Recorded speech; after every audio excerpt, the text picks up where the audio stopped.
up, peeps? What's up, peepees? We're not using that. No, this is not a horror review, as you can tell from the thumbnail. We're actually going to talk about a sci-fi epic, one that I was looking forward to. I was irrationally excited. I read this book when it came out. I was a fan of The Martian. I'm a fan of the author, so I was like, "Fuck yeah!" I read this book.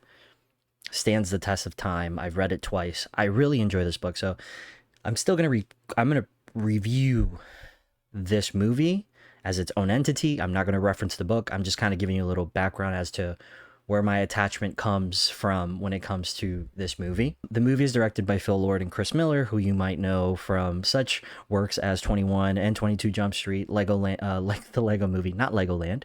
And they are the minds responsible for what will eventually be the Across or Into the Spider-Verse universe, which also, like, to disappear after leaving us with such a cliffhanger like that, fuck you guys. The movie Hail Mary follows Ryan Gosling, who is like right there with Robert Pattinson.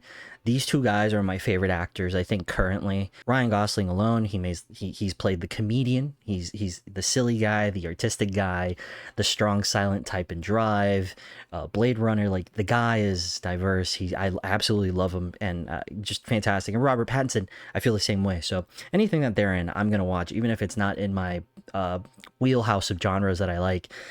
But I was so excited for this. I genuinely was excited for this. So the concept, also, if you've not read the book and you've not seen trailers, but you have interest in seeing it, don't watch this review. Don't read any reviews. Don't watch any trailers. Just go. Because there is something that I wish they would have left for people to discover.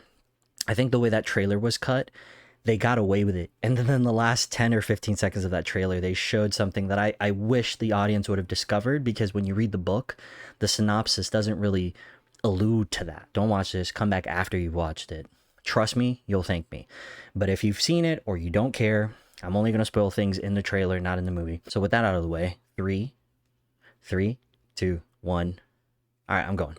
So the movie follows Ryan Gosling, who is a middle school teacher, but he is unpopular amongst the scientist community. He has a theory that not every life form in our solar system or in the universe as a whole requires hydrogen, which in theory, our laws of physics only apply to our understanding of our home planet. So I don't think his idea is too far-fetched, but of course, there's a very toxic side of the science community that likes to, and I think this is with all communities, they like to gatekeep knowledge, or they like to very much just stick to what we know, but then somehow what we know becomes like universal, which I think is really ironic. He becomes a middle school teacher because he feels like only middle schoolers can, I guess, I guess are open to new information without questioning the possibility of other opinions, right? They're kids. Kids are kids, right? This paper gets him noticed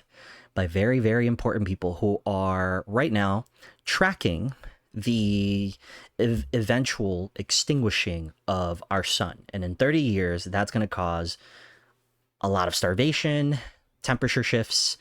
It's going to throw our planet completely off of axis, and eventually it's going to lead to an apocalypse. So they send him to outer space reluctantly. I won't get into that, but there's some really cool stuff involving that. And when he gets to outer space, he meets a life form by the name of Rocky. Now, Rocky is an alien life form who's also going on a mission to prevent his planet from becoming exterminated by the eventual extinguishing of the sun, because their planet is in relative distance to the sun in the same way that our planet is. So they develop this incredible relationship, this incredible friendship. And the movie has an incredible balance of like grounded humor, characterization, and it's if you think about it as a comedy, it's like, I laughed so hard. But it knows how to balance the drama. It knows how to balance stakes. It knows how to balance characterization. Ryan Gosling is lovable in anything he's in. And Rocky, oh my God, Baby Yoda, eat your heart out, bro. Because Rocky is just he's such a character. They've managed to humanize this entity. And what I love about Rocky's design is that he is a rock.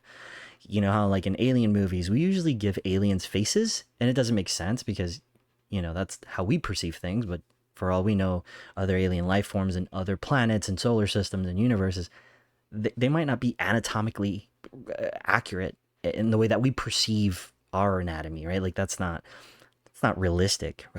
Realistic. So his design's really cool. He looks like a little, like the Thing from Fantastic Four, but like a little spider thing, and he has no face.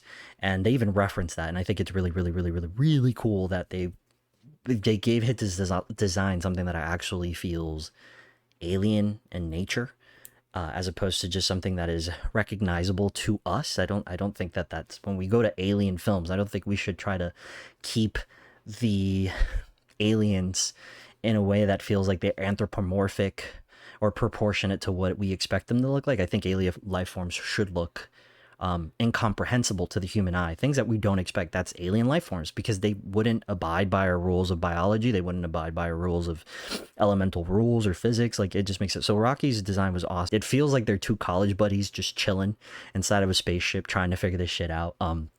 I just love it just that alone is worth watching the movie. It's 2 hours and 36 minutes. At no point was I fucking bored. They do this thing, right, where they jump between timelines. So they jump between him being in space, and then they jump back to him when they recruit him, and they try to explain the situation and how he meets this team. And originally he's not supposed to go up there, but something happens and he is forced to. My favorite parts of the movie, even though I love the parts with him and Rocky trying to figure shit out, is the stuff on Earth, because that's where all the drama is coming from, yet somehow it still manages to sneak some really great humor in there. These guys really know how to, like, insert humor while still maintaining just a level of distress and a level of stakes. While this film should be, to other people's eyes, should probably be a little bit more dour and a little bit more stressful because it is like the fate of the world, I think that this is the kind of film we need, where even in all the dourness and in the anxiety of the impending world, the impending doom of the world in 30 years, we still get this sort of, we still ground the story back to relationships.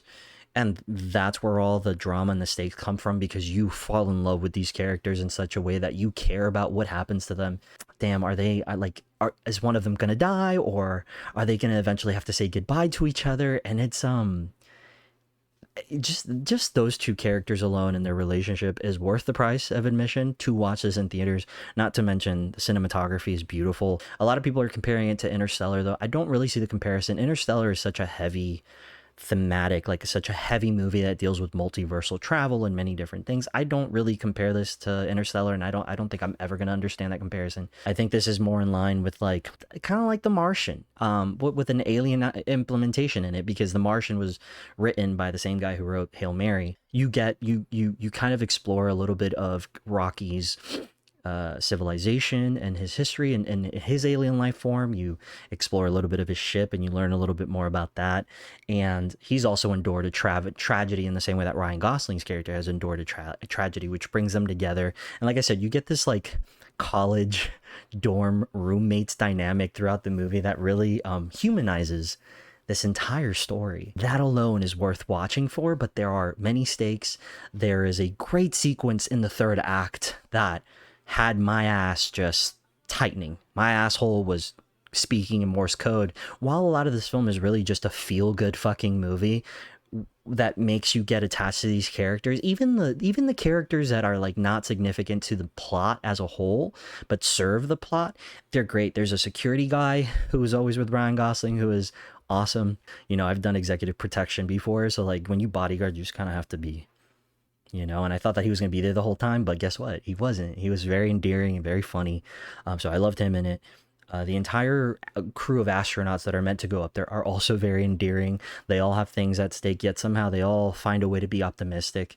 And I think maybe some people might critique that this movie is so lighthearted for such a big event that could be a world-ending event. But I think that's kind of the point. I think the point of this is to present a lighter side of tragedy where, you know, yes, there's this fucking this big thing glaring over us that is the impending doom of humanity and it's gonna fucking kill us all, but somehow we've a little bit of optimism goes a long way, and I think this movie just feels, it's such a feel good fucking movie, and it's no surprise. I think it's racked up. It's one of the highest grossing movies on a original ideas.